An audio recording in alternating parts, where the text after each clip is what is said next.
Reality shouts at us from every creak of the turning wheel. Everywhere, masked, it stands naked before our eyes. Incessantly and overwhelmingly, from every possible direction does it stream.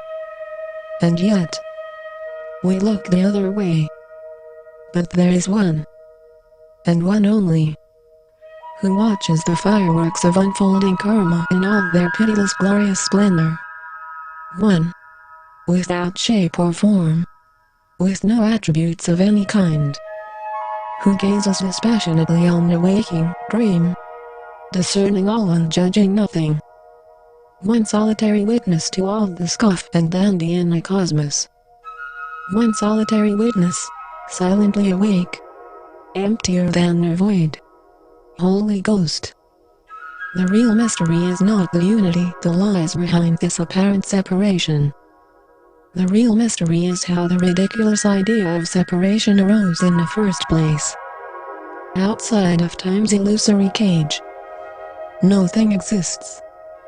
Inside of its persuasive and evocative narratives, no thing does not exist. The one that is real is the one who bears witness to all the stories, and sees no contradiction, and who also bears witness to no thing, and yet remains awake. Our sanity depends on this deepest of truths. Do we stand against the witness of an other?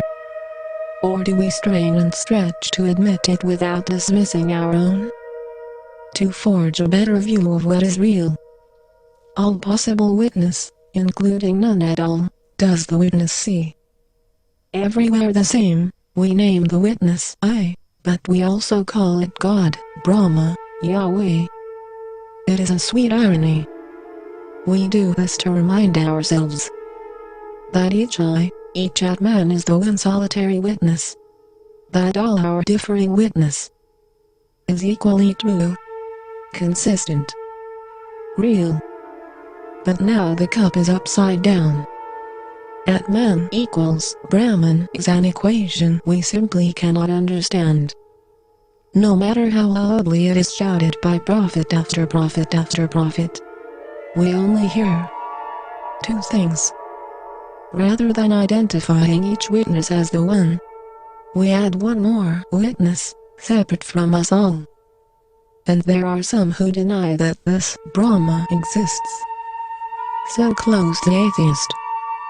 And there are some who affirm this Yahweh exists. So close the theist. And there are but a very few who remain silent and genuinely have no thought of God. So very close. When we speak God's name, whether we affirm or deny Him makes little difference. We affirm the idea of separation. This is not blasphemy, but rather insanity.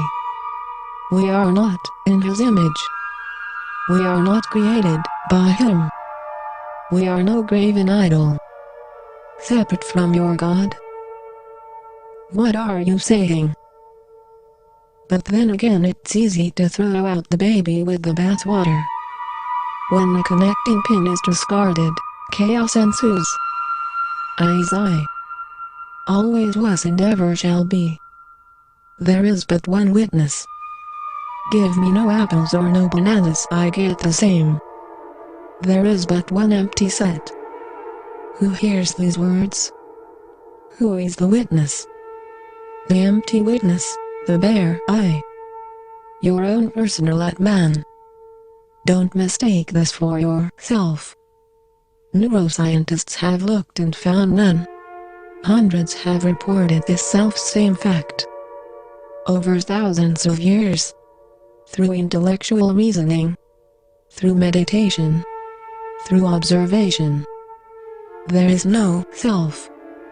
Yet is there one single human being who can ever deny the witness. Never can there be one. By personal experience you know the witness to be real.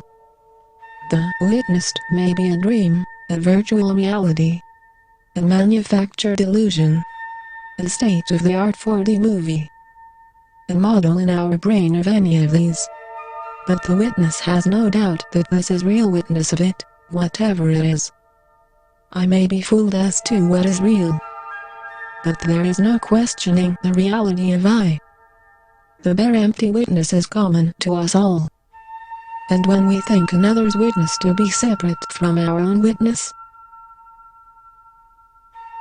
this is insanity. God is drunk on wine and wearing a trillion fancy dress costumes, each forgetting the other is himself. But the irony is indeed very sweet. For with these masks of insanity which allow the witness to see itself, herein lies the splendor of the fall. Herein lies the splendor of insanity. How can it be that the one and only can see itself? Impossible. Ridiculous. Preposterous. And yet it happens a trillion times a day. For make no mistake about it, my good friend. The witness is the witness. The witness is not the witnessed. I may hear 1,001 tales and yet remain a single witness. Do not identify with your own story. A tawdry dream of loss and gain. A single strand, utterly meaningless on its own. Open your heart to the shimmering reality of the whole tapestry. It is in the eyes of your brother and sister that you will most clearly see your true self. It is through their stories you will most come to understand your own. One glimpse of the true human being and we are in love. That judgment, that deepest of madnesses, keeps the illusion of separation rigid.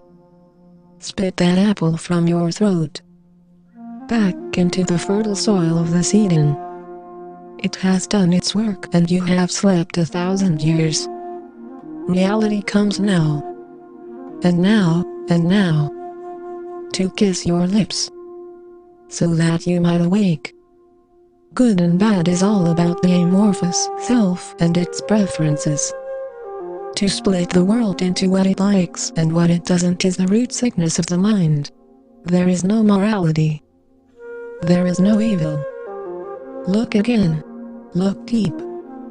Kill your God, so that you may find God in your brother and your sister, and at your own very center.